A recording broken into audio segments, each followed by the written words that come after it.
ذلك الكتاب لا ريب فيه هدى للمتقين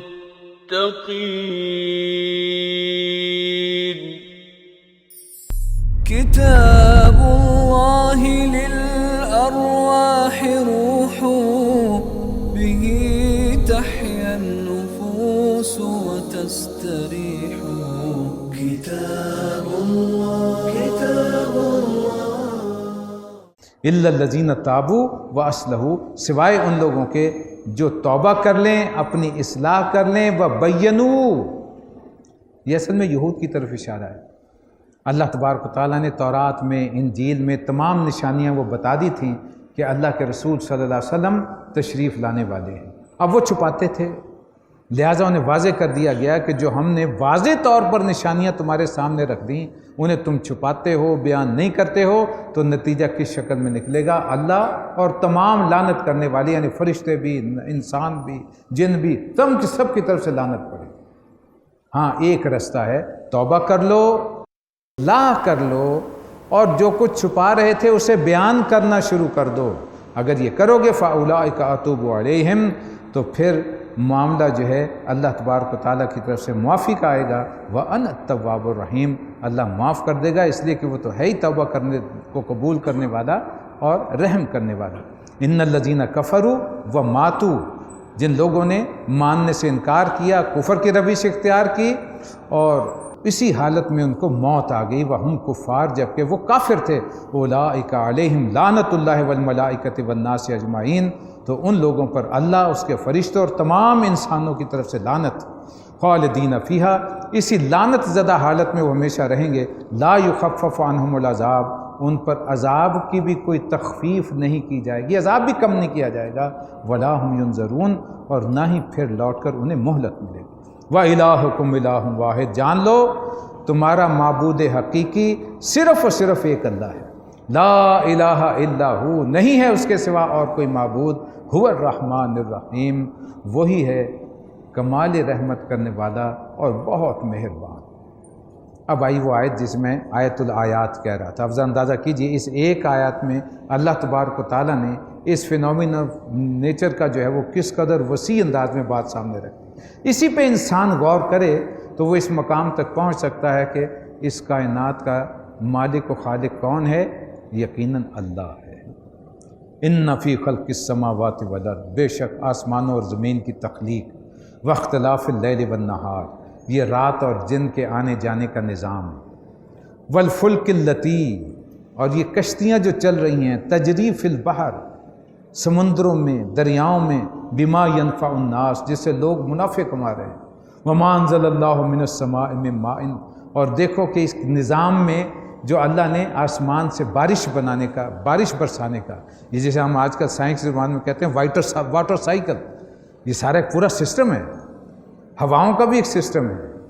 تو یہ سارے نظام جو تمہاری نگاہوں کے سامنے ہیں، فَأَحْيَا بِهِ الْأَرْضَ بَعْدَ مَوْتِهَا، جس کے ذریعے سے انسان جو ہے وہ مردہ، اللہ تبارک و تعالیٰ مردہ زمین کو زندگی عطا فرما دیتے ہیں، وَبَثَّ فِيهَا مِن كُلِّ دَابَّةٍ، پھر اسی نظام کے بدولت اللہ تبارک و تعالیٰ روئے زمین پر بے شمار جاندار پھیلا دیتے ہیں، وَتَصْرِيفِ الرِّيَاحِ، ہواؤں کے چلنے میں، وَالسَّحَابِ الْمُسَخَّرِ بَيْنَ السَّمَاءِ وَالْأَرْضِ، اور یہ بادل جو آسمان اور زمین کے درمیان تمہارے لیے مسخر کر دیے، تم ان سے فائدے اٹھا رہے ہو۔ لَآیَاتٍ لِقَوْمٍ یَعْقِلُونَ، اس میں ہیں نشانیاں ہر اس قوم کے لیے جو عقل سے کام لینے والی ہے۔ یہ سارا معاملہ عقل و فہم کا ہے، اسی پر عقل کے گھوڑے دوڑا کر آج ہم نے کتنی ایجادات جو ہیں وہ بنائی ہیں۔ اسے کہا گیا آیت الآیات، ایک پورا نظام جو کائنات کا چل رہا ہے اس کا مختصر اور جامع الفاظ میں اللہ تبارک و تعالیٰ نے اس کی نقشہ کشی کر کے سامنے رکھ دی۔ اگر خالق و مالک یہ ہے اس نظام کو چلانے والا، وَمِنَ النَّاسِ، پھر حیرت کی بات ہے کہ لوگوں میں کچھ ایسے بھی ہیں، مَن يَتَّخِذُ مِن دُونِ اللَّهِ أَندَادًا، کہ وہ اللہ کو چھوڑ کے کسی اور لوگوں کو، اس کے سوا کسی کو جو ہے اس کے برابر بنا لیتے ہیں۔ یہ ند کہتے ہیں کسی کو کسی لیول کے برابر کر دیں، انداد اس کی جمع ہے۔ اور ظاہر ہے کہ اللہ کے سوا جتنے بھی کوئی بت پرستی کی یا کسی اور معبودان باطل کو تسلیم کیا، جنہوں نے اجرام فلکی کی پوجا کی، وہ کسی ایک کی نہیں کی۔ اگر پوجا اس کی شروع کی گئی تو سورج، چاند، ستارے سب کو الہ بنا لیا۔ درختوں کو پوجنا شروع کیا تو نہ جانے کتنے درختوں کو اپنا الہ بنا لیا۔ حشرات الارض کو پوجنا شروع کیا تو وہ سارے کے سارے سانپ بچھو سب کو الہ بنا لیا۔ نہ جانے انسان کہاں کہاں ٹھوکریں کھاتا پھرا ہے۔ تو فرمایا گیا کہ کائنات کا مالک و خالق تو اللہ ہے، اور تم جانتے ہو کہ یہ کام صرف اللہ ہی کے کرنے کے ہیں، وہی کرتا ہے۔ تو پھر حیرت کی بات ہے کہ لوگوں نے اللہ کو چھوڑ کے اس کے سوا دوسروں کو، دوسری ہستیوں کو اس کے برابر ٹھہرا دیا۔ یحبونہم، اور پھر ان سے محبت کرتے ہیں، کحب اللہ، جیسی کہ محبت اللہ سے کرنی چاہیے۔ حقیقی محبت کا مستحق تو اللہ ہے۔ اور اس کے برعکس والذین آمنوا، جو واقعی ایمان والے ہیں، اشد حبا للہ، ان کی حقیقی اور گہری محبت صرف اللہ سے ہے۔ وہ جو ہمارے صوفیاء کے ہاں کہا جاتا ہے لا محبوب الا اللہ، اللہ کے سوا کوئی محبوب نہیں، لا مقصود الا اللہ، اللہ کے سوا نصب العین بھی کوئی نہیں ہے۔ ہمارا نصب العین بھی اللہ کی رضا ہونی چاہیے، محبوب حقیقی بھی اللہ ہونا چاہیے، اور لا مطلوب الا اللہ، اللہ کے سوا اور کوئی مطلوب بھی نہیں ہونا چاہیے۔ بڑی خوبصورت الفاظ ہیں۔ اس کی اگلی بحث بھی ہے لا موجود الا اللہ، اللہ کے سوا کوئی موجود بھی نہیں، کسی کا وجود بھی نہیں۔ یہ اگرچہ ذرا گہری فلسفیانہ معاملہ ہے۔ یحبونہم کحب اللہ، ان سے ایسی محبت کرتے ہیں جیسی محبت اللہ سے ہونی چاہیے۔ والذین آمنوا اشد حبا للہ، جبکہ اے جو مومن ہیں وہ تو صرف شدید محبت اللہ سے کرتے ہیں، وہ سب سے بڑھ کے اللہ کو محبوب رکھتے ہیں۔ وَلَوْ يَرَى الَّذِينَ ظَلَمُوا إِذْ يَرَوْنَ الْعَذَابَ، کاش تم اسے انہیں اس وقت دیکھ سکو جب یہ عذاب میں مبتلا ہوں گے، پھر جو ان پر سوجے گی، پھر جب یہ دہاڑے مار کر کہیں گے کہ ہمیں واپس بھیج دیا جائے، کاش آج انہیں وہ بات سوجھ جائے، آج اس بات کو سمجھ لیں، اس انجام سے پہنچنے سے پہلے اپنے آپ کو درست کر لیں۔ ان القوۃ للہ جمیعا، انہیں جان لینا چاہیے آج سوچ سمجھ کے کہ قوت اور طاقت کا منبع و سرچشمہ وہ صرف اللہ تبارک و تعالیٰ کی ذات ہے۔ وَأَنَّ اللَّهَ شَدِيدُ الْعَذَابِ، اور یقیناً اللہ ہی ہے جو سخت سزا دینے والا بھی ہے۔ اِسْتَبَرَّأَ الَّذِينَ اتُّبِعُوا مِنَ الَّذِينَ اتَّبَعُوا وَرَأَوُا الْعَذَابَ وَتَقَطَّعَتْ بِهُمُ الْأَسْبَابُ، اس دن جب وہ سزا دے گا تو اس وقت کیفیت یہ ہوگی کہ وہی جن کی یہ جو پیروی کیا کرتے تھے، جو ان کے پیشوا اور امام بنے ہوتے تھے، وہ ان سے لا تعلقی کا اظہار کریں گے کہ ہماری نہیں یہ پوجا کرتے تھے، ہم نہیں مانتے، وہ سب لا تعلق ہو جائیں گے۔ اور پھر جو جتنے بھی وَتَقَطَّعَتْ بِهُمُ الْأَسْبَابُ، تمام کے تمام اسباب اور وسائل کا ان کا سلسلہ جو ہے وہ کٹ کے رہ جائے گا۔ جن پہ بھروسہ تھا، وہ محاورت ہم کہتے ہیں نا، جس چیز پہ بھروسہ تھا وہی پتے ہوا دینے لگے، تو یہ معاملہ ہوگا کہ اس وقت یہ تو سوچ کے جائیں گے کہ یہ ہمارے بڑے چہیتے تھے، یہ ہمارے بڑے، ہم تو ان کی ساری عمر سیوا کرتے رہے، یہ تو ہمیں ہاتھ پکڑ کے جنت میں لے جائیں گے، کوئی پکڑنے والا ہوگا ہی نہیں۔ آج سب وہاں سلسلہ ختم ہو چکا ہوگا، اور انسان مایوسی کے عالم میں ہوگا اور کہے گا وقال الذین اتبعوا، ان سے جن کی وہ پیروی کرتے تھے، جن کے پیچھے چلتے تھے، جن کو معبود سمجھتے تھے، جن کو اپنے رہنما سمجھتے تھے، لو ان لنا کرۃ فنتبرأ منہم کما تبرؤوا منا، اے کاش ہم اگر واپس دنیا میں بھیج دیے جائیں تو ہم ان سے اسی طرح بیزار ہو کر کے دکھائیں جیسے آج ہم سے یہ بیزار ہو گئے۔ یعنی ہمیں اگر موقع مل جائے تو ہم انہیں پھر وہ ٹھوکریں ماریں گے دنیا میں جا کر، حالانکہ ایسا ہوتا نہیں۔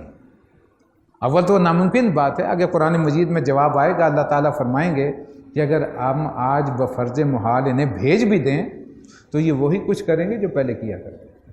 اس لیے کہ حقیقت میں تو ایمان بالغیب ہے نا، اگر غیب کا یقین ہی دل میں نہیں ہے تو تبھی تو انسان ٹھوکریں کھاتا ہے، وہ کبھی ادھر اور کبھی ادھر دیکھتا ہے۔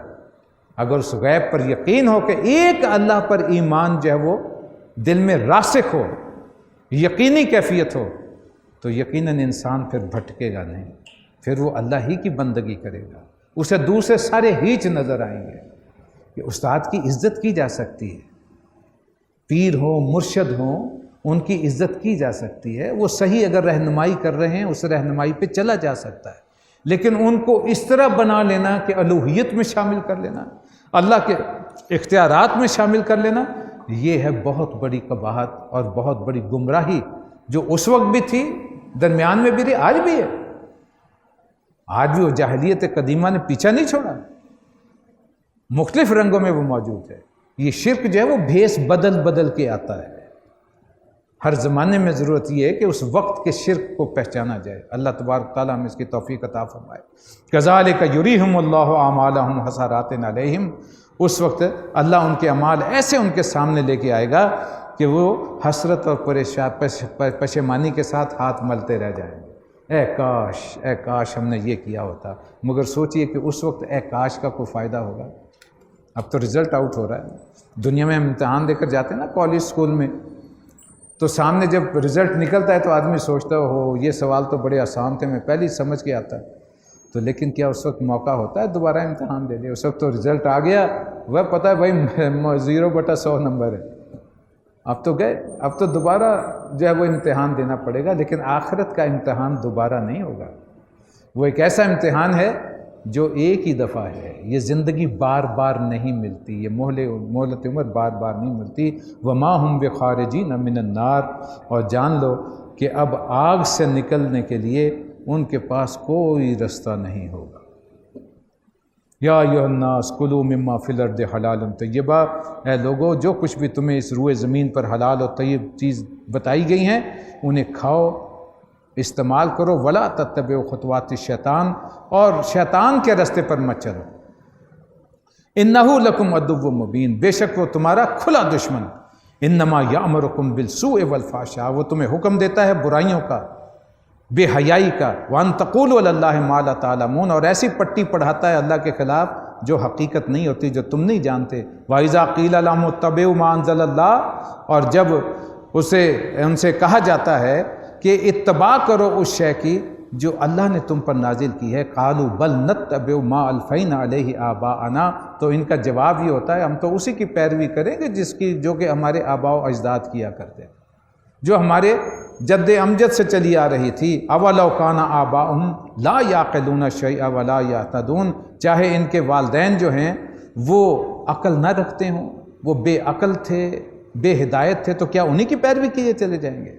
یعنی یہاں انسان کو جھنجھوڑا جا رہا ہے کہ جو کچھ بھی تم کر رہے ہو، یہ ایک انسان کی بہت بڑی قباحت رہی ہے اور آج بھی ہے، کہ جو خاندانی رسوم و رواج، جو روایتی طور پر معاشرے کی رسمیں اور چیزیں چل رہی ہیں، وہ ان کا اسیر ہو کے رہ جاتا ہے، اور ذرا سا اسے ادھر تلقین کی جائے تو کہتا ہے جناب ہماری تو ناک کٹ جائے گی، ہمیں یہ ہو جائے گا، یہ ہو جائے گا۔ اللہ تبارک تعالیٰ فرماتے ہیں کہ یہ عقل کا کام نہیں ہے۔ اگر کوئی بے عقلی کے کام کرتا رہا ہے تو ضروری نہیں کہ تم بھی اس کی اتباع کرو۔ وَمَثَلُ الَّذِينَ كَفَرُوا، جو کوئی ان باتوں کا انکار کرے گا، انہی باتوں پر جمع رہے گا، اس کی مثال کیا ہے؟ كَمَثَلِ الَّذِي يَنْعِقُ بِمَا لَا يَسْمَعُ إِلَّا دُعَاءً وَنِدَاءً، اس کی مثال اس جانوروں کی طرح ہے جنہیں چرواہا جو ہے وہ جب پکارتا ہے تو اس کی پکار، اس کے ہانکے پکارے کے سوا کچھ نہیں سنتے۔ صم بکم عمی فہم لا یعقلون، حقیقت میں وہ بہرے، گونگے، اندھے ہیں، اس لیے انہیں کوئی بات سمجھ میں نہیں آتی۔ یا ایھا الذین آمنوا کلوا من طیبات ما رزقناکم واشکروا للہ ان کنتم ایاہ تعبدون، چنانچہ اے ایمان والو اگر تم حقیقت میں اللہ ہی کی بندگی کرنے والے ہو، واقعی اللہ کی عبادت کرنے والے ہو، تو جو بھی پاکیزہ چیزیں ہم نے تمہیں بخشی ہیں انہیں بے تکلف کھاؤ اور پیو۔ یہ ہوتا یہ کہ بعض دفعہ اللہ کی حلال کردہ ہیں اور انسان خواہ جو ہے وہ اپنی ذاتی اس کی وجہ سے اسے جو ہے یہ نہیں کھانا، یہ نہیں کرنا، یا پرانی رسوم و رواج کی۔ اس کی بہت بڑی مثال میں اگر آپ کو دوں، ہمارے ہاں اب تو اگرچہ کچھ معاشی معاملات ایسے ہو گئے جس کے وجہ سے ہم نے اپنی کچھ چیزیں تبدیل کی ہیں، ورنہ کچھ عرصہ پہلے آپ نے دیکھا ہوگا کہ گائے کے گوشت کو کھانا ہم ایسے سمجھتے تھے جیسے کہ ایک جرم۔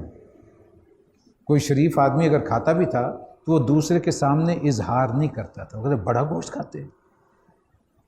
اس کے پیچھے کیا شے تھی؟ ایک نفسیات تھی، اس لیے کہ گائے وہ بر صغیر میں ایک مقدس شے سمجھی جاتی، لہذا اس مقدس کو ذبح کرنا، اسے کھانا، آج بھی ہندوستان میں آج کل بہت بڑی آج کل بھی چل رہی ہے کہ گائے کے ذبیحے پہ پابندی لگائی جائے۔ اور وہ کسی نہ کسی انداز میں، میرا خیال ہے آج کل میں وہ قانون ان کا بن جائے گا کہ گائے کوئی ذبح کر ہی نہیں سکتا. لہٰذا وہ ایک جو ہمارے، کیونکہ ہمارے بھی 3 4 5 6 لڑیوں پیچھے جو ہے وہ سلسلہ وہیں جا کر کے ملتا ہے سب کا، لہٰذا وہ خاندانی طور پر وہ چیز آ رہی ہے کہ گائے کا گوشت. اب تو خیر معاشی وہ آ گیا معاملہ کہ بکرے کا گوشت بہت مہنگا ہو گیا، ورنہ کسی زمانے میں بکرے کے گوشت کو تو سمجھا جاتا ہے کہ تو مریضوں کی خوراک ہے، اصل طاقتور شے تو بیف ہوا کرتا ہے.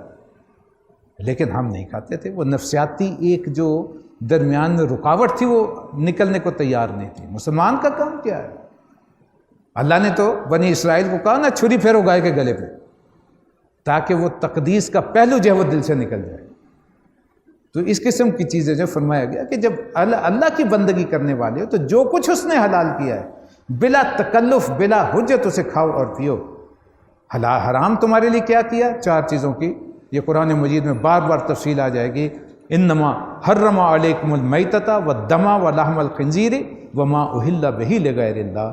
اگر اللہ کی طرف سے تم پر کوئی پابندی ہے حرام کی تو وہ ہے کہ مردار مت کھاؤ، خون مت کھاؤ، سور کے گوشت سے بچو، اور کوئی ایسی شے چاہے وہ ادروائز حلال کیوں نہ ہو اگر اس پہ اللہ کا نام یا کسی غیر اللہ کا نام لیا گیا ہو یا اللہ کا نام سرے سے نہ لیا گیا ہو تو وہ بھی تمہارے لیے ایسے ہی حرام ہے جیسے کہ وہ 3. سوائے اس کے ایک استثناء دے دی گئی، فمن استر غیر باغ ولا عاد فلا اثم علیہ. اگر کوئی ایسی صورتحال ہے کہ جان پہ بن گئی، اگر نہیں کھاؤں گا اس وقت، نہیں پیوں گا تو مر جاؤں گا، تو اس وقت جان بچانے کے لیے، لذت لینے کے لیے تم اس میں سے کچھ کر لو گے تو اس پہ کوئی گناہ نہیں. ان اللہ غفور الرحیم، بے شک اللہ مغفرت کرنے والا اور رحم کرنے والا ہے. ان الذین یکتمون ما انزل اللہ من الکتاب، حق یہ ہے کہ جو لوگ ان احکامات کو چھپاتے ہیں جو اللہ نے اپنی کتاب میں نازل کیے، وَيَسْتَرُونَ بِهِ ثَمَنًا قَلِيلًا، اور انہیں تھوڑے سے دنیاوی فائدوں کی بھیٹ چڑھا دیتے ہیں. اولئک ما یاکلون فی بطونہم الا النار، وہ اپنے شکم میں آگ کے سوا کچھ نہیں بھر رہے. ولا یکلمہ اللہ یوم القیامہ، اللہ ان سے قیامت کے دن کلام تک نہیں کرے گا. ولا یزکیہم، انہیں پاک نہیں کرے گا. ولہم عذاب علیم، اور ان کے لیے دردناک عذاب ہوگا. اولئک الذین اشتروا الضلالۃ بالہدی، جن لوگوں نے بھی گمراہی خریدی ہدایت کے بدلے میں، ہدایت کو چھوڑ دیا اور گمراہی کی طرف آ گئے. والعذاب بالمغفرہ، اور مغفرت کو چھوڑ کر انہوں نے اپنے لیے عذاب کو پسند کیا. فما اصبرہم علی النار، بڑا عجیب کلمہ ہے جو اللہ کی طرف سے ہے کہ حیرت کی بات ہے، انہوں نے اللہ کی سزا پر جو ہے وہ قائم رہنے کا فیصلہ کر لیا کہ بے شک اللہ کی طرف سے سزا ہو جائے ہم اپنی روش نہیں چھوڑیں گے. ذالک بان اللہ نزل الکتاب بالحق، جان لو یہ اس لیے کہ اللہ تبارک و تعالیٰ نے حق کے ساتھ یہ کتاب نازل کر دی ہے. وَإِنَّ الَّذِينَ اخْتَلَفُوا فِي الْكِتَابِ، تو اب جو کوئی اس کتاب میں اختلافات نکالے گا، ٹیڑھ نکالنے کی کوشش کرے گا، لفی شقاق بعید، تو وہ حق سے بہت دور، شقاوت میں بہت دور نکل جائے گا. شقی ہونا جو ہے وہ کسی شے کو بھی ہدایت کو قبول نہ کرنے کی روش، وہ گویا کہ شقاوت میں، گمراہی میں بہت دور جا پڑے. ذلك الكتاب لا ريب فيه هدى للمتقين.